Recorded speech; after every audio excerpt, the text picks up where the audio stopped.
Last week, we bear witness to one of the most important earnings seasons in my entire investing career. Thanks to this crash, pandemic, recession, whatever you want to call it, we're going to be honing in onto the financials, more particularly the Canadian banks, which are so important because they represent what is going on in the economy as a whole. So we're going to pinpoint some of the finer financial details on the earnings reports we currently have. I'm going to share with you my personal positions in these banks, and then of course offer my humble opinion. So in the clarity of my transparency, I'd appreciate it, folks, if you just hit that like button. But nonetheless, let's jump.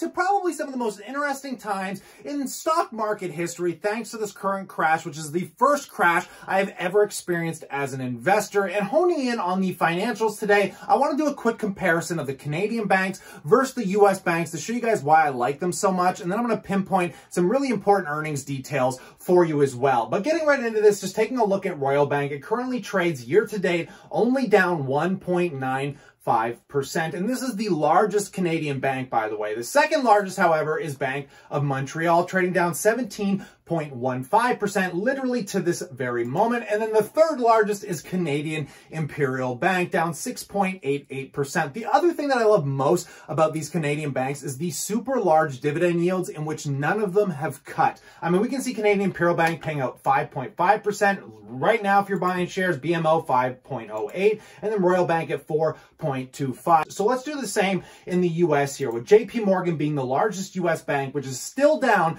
29.6% year to date. The second largest, Bank of America, taking a look, is down 28.23% year to date. And then finally, the third largest bank, one that I used to hold that I recently sold, which was Wells Fargo, down 55.24%. And there's nothing like a crash to resemble how resilient the Canadian banks truly are, with zero dividend cuts compared to the US counterparts, which Wells Fargo did cut its dividend. Not that it had to really, it was more or less just the Federal Reserve making sure the entire financial system wouldn't collapse. They're doing some of their own protective measures, just like the Canadian banks are. But let's just quickly take a look at my current positions, and then I want to get into the earnings reports that we currently have available, because we do have a lot more earnings coming out over the next few days for these banks. But taking a look, many of you know I personally use Bank of Nova Scotia, so I own a fairly healthy amount of the stock, in which I currently have 169 shares of BNS. Now, I was buying this long before the crash, so I'm currently down 20% because obviously I was buying it at a much higher position. And then same with Canadian Imperial Bank, in which I'm only down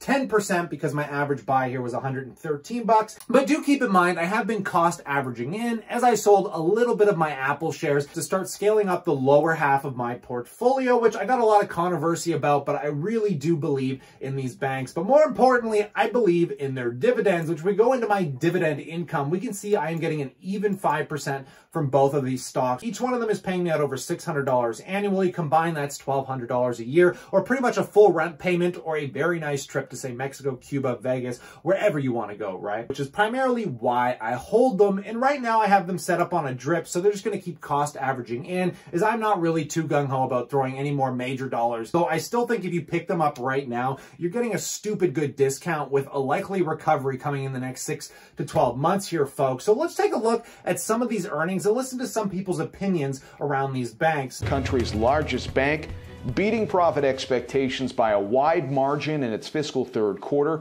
with record earnings in its capital markets business.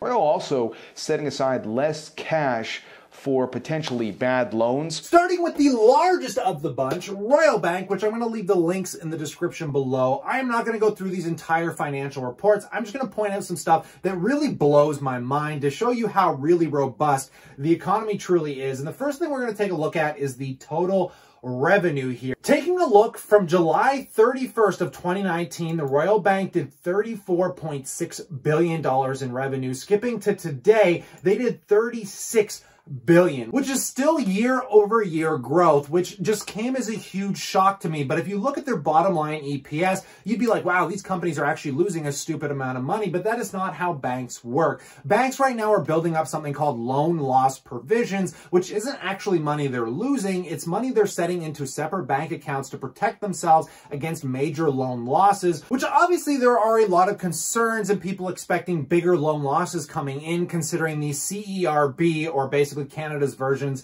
of the stimulus check, are about to run out. But clearly, with how good these total revenues have been, it is highly unlikely that we're going to see any major collapse here in the Canadian economy. And also considering that real estate prices are still going up, anybody that is having struggles paying their mortgage payments, I don't think are going to have a problem actually selling their property if they had to pay back that debt and go back to renting, primarily due to the supply and demand problem for real estate we're currently experiencing, especially here in Ontario. But talking about those loan loss provisions, Royal Bank being the largest Canadian bank, this was the first quarter they stepped back heavy from really funding their loan loss provisions, which could be a sign that they think the economy is going to be doing pretty fine, as they only set aside $675 million compared to the quarter prior when they set aside $2.8 billion. And I honestly thought, because this was the full quarter on shutdown, that banks would be loading up loan loss provisions, which we are going to see with some of the other banks. But all in all, earnings are way better than I could have ever expected. As we take a look at their net income for July 31st, the second quarter end,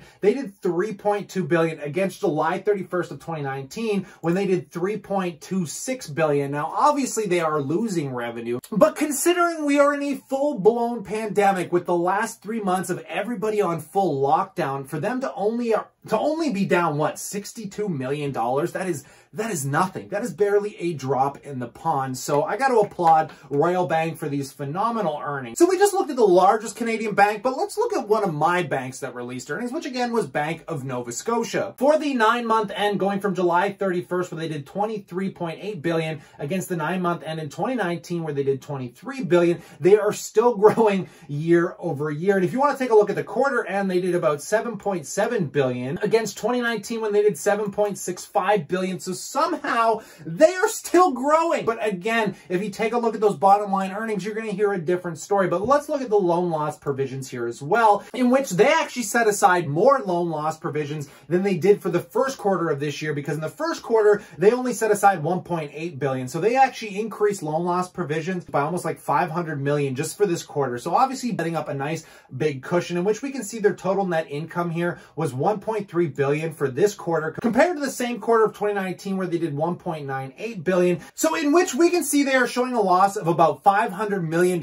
in growth compared to the year prior. But again, this is all loan loss provisions, folks. Somehow these banks are growing in the midst of a pandemic, a full-blown crash, a recession. Who would have thought banks could actually grow? Just from taking a look at those two banks, I can only presume that BMO isn't going to be that bad off, even though they have really large oil exposure, which we remember the massive oil crash that happened that, made the performance of BMO a little worse than the rest of the banks. But nonetheless, looking at 2020 here for this second quarter and in the full-blown pandemic, they did $7.1 billion. And if we compare to the same quarter of 2019, in which we can actually see they did $6.6 billion, this one is still growing as well. Not as consistently year over year, though. As we take a look at year to date for 2019, their total revenues were about $19.3 billion against the year to date with 2020, where they're about $19.2 billion. Their income is largely unchanged by about $100 million.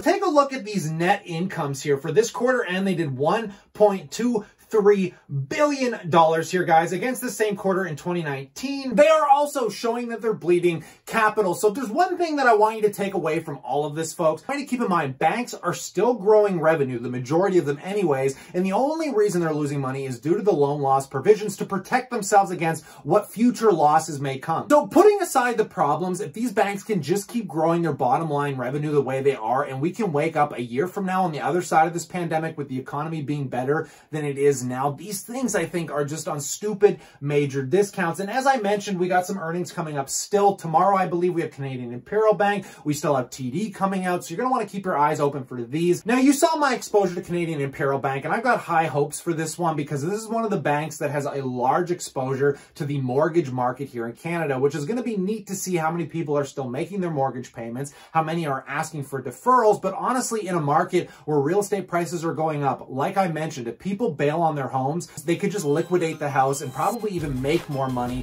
than the house costs. So these are all good signs coming into fruition for the Canadian Imperial Bank. And me bringing all of this information through your computer screen on the World Wide Web. I'd really appreciate it again if you hit that like button and let me know what you think about this in that comment section below. But just some quick highlights. I always recommend that you do more homework, but stay cool, stay awesome, and I look forward to chatting to you guys tomorrow.